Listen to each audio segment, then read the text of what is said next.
Est-ce que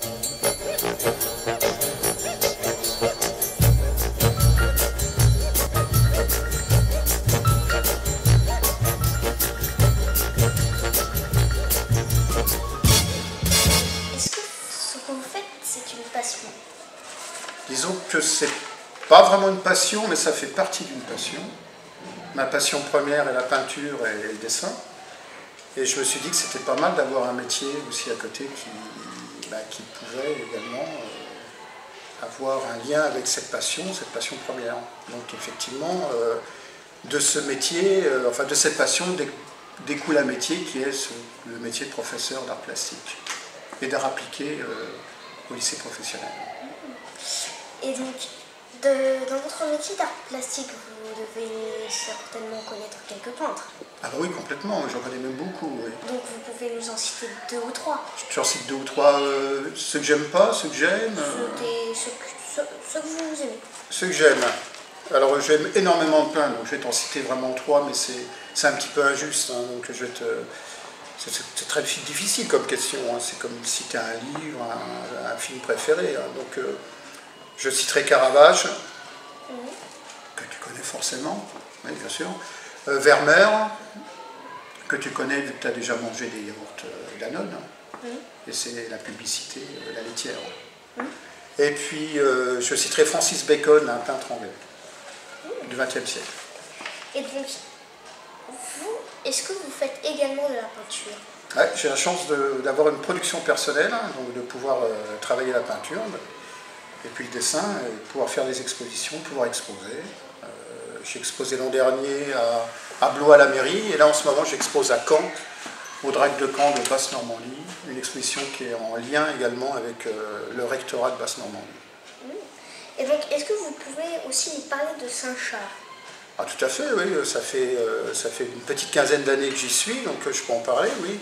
Enfin, je serai quand même assez succinct avec ça, je veux dire, c'est un collège à taille humaine, c'est ce que j'aime beaucoup dans ce collège, c'est que tout le monde se connaît, tout le monde se respecte, tout le monde se dit bonjour.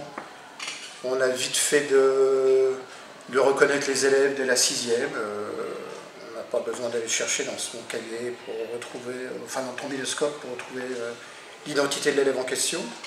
Moi j'aime beaucoup ce côté où on est très proches les uns des autres, ça évite, je pense, pas mal de conflits à l'heure actuelle, cette proximité.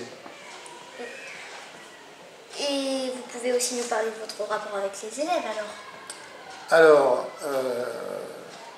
je serais censé te dire qu'il est excellent, ça éviterait tous les problèmes. Puis bon, mais c'est vrai que j'ai un rapport assez positif avec les élèves. J'ai rarement eu des gros clashs, je crois que j'ai rarement eu non plus des élèves qui tournaient le dos vraiment à cette matière. Bien au contraire, je pense même que c'est un petit peu injuste quand on fait l'art plastique, parce que souvent c'est forcément un don que n'a pas tous les élèves, quand c'est le dessin pur, tu as pu le remarquer. Hein, y en a qui sont plus doués que d'autres. Et par rapport, mettons, à, on va dire, le regard de l'enseignant, je me rends compte que les très bons élèves dans toutes les autres matières sont également très souvent bons en art plastique. Et en plus de ça, les élèves qui peinent dans certaines matières peuvent être aussi très bons en art plastique, donc souvent j'ai de très bons élèves, plus de très bons élèves que dans d'autres matières. Et mes rapports avec les élèves sont bons et avec le temps s'améliorent encore, parce que, comme je disais tout à l'heure, quand je les retrouve en terminale, avec le chemin parcouru, je trouve qu'on a fait une belle histoire quand même.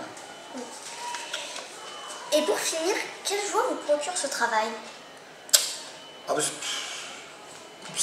Ça, c'est très difficile à répondre, dans le sens où chaque journée est différente, chaque séance est différente, donc il y a des joies, il n'y a que des joies, il n'y a jamais de tristesse. Maintenant, la joie, je reviens un peu à ta première question, la joie, c'est de voir l'évolution, c'est ça qui est important. Moi, je n'ai pas de joie personnelle. Ce qui m'intéresse, c'est de voir un gamin qui part à 12 et qui va finir l'année à 16 ou à 17. Ça, c'est une joie énorme, parce que tu te rends compte que tu as apporté des choses. Et, la joie première dans ce métier, je crois que c'est d'apporter des choses. Il ne faut pas attendre. Bien que vous m'apprenez des tas de choses, hein, il ne faut pas que je le nie. Hein, vous m'apprenez des tas de choses. Et Mais la joie vraiment principale, c'est de vous voir évoluer et de vous sentir bien, de vous voir arriver avec le sourire et de repartir avec le sourire. Voilà. Eh bien, merci d'avoir pu répondre à ces questions. Ben, je t'en prie.